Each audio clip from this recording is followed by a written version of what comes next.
Just days after the new Israeli government was sworn in, newly appointed police minister Itamar Ben-Gvir visited the Temple Mount, a religious site holy to both Jews and Muslims. The Temple Mount is the most important place for the people of Israel.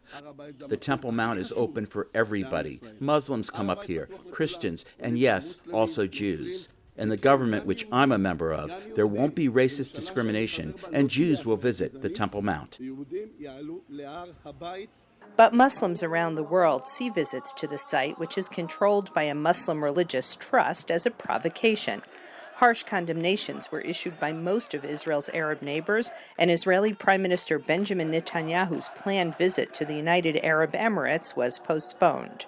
It's the entire Middle East.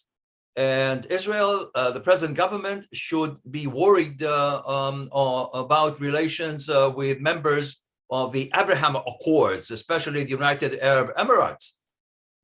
Jordan considers itself as a guardian of the Temple Mount, and the Ben-Gvir's visit to the Temple Mount is irritating the kingdom.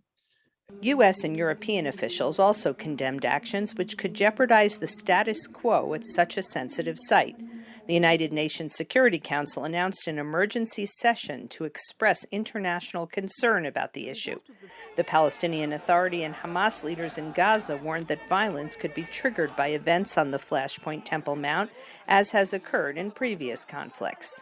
We call on our people to confront such incursions that aim to turn Al-Aqsa Mosque into a Jewish temple. This is a violation of all international norms, values, agreements, laws, and Israel's pledges to the American president.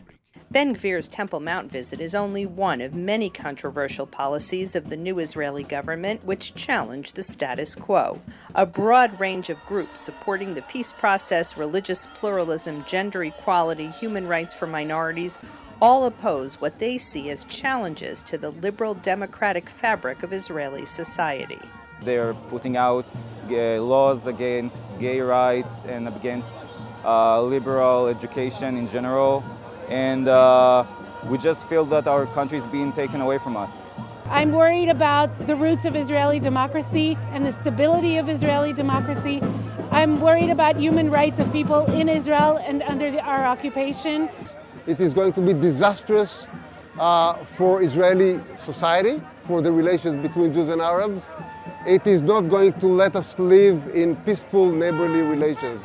It's going to incite for violence and discrimination and hate. Prime Minister Benjamin Netanyahu insists that he is in charge of government policy and will not let his more extreme partners dictate his agenda. But Itamar Ben-Gvir's visit to the Temple Mount shows this juggling act won't be easy. Linda Gradstein for VOA News, Jerusalem.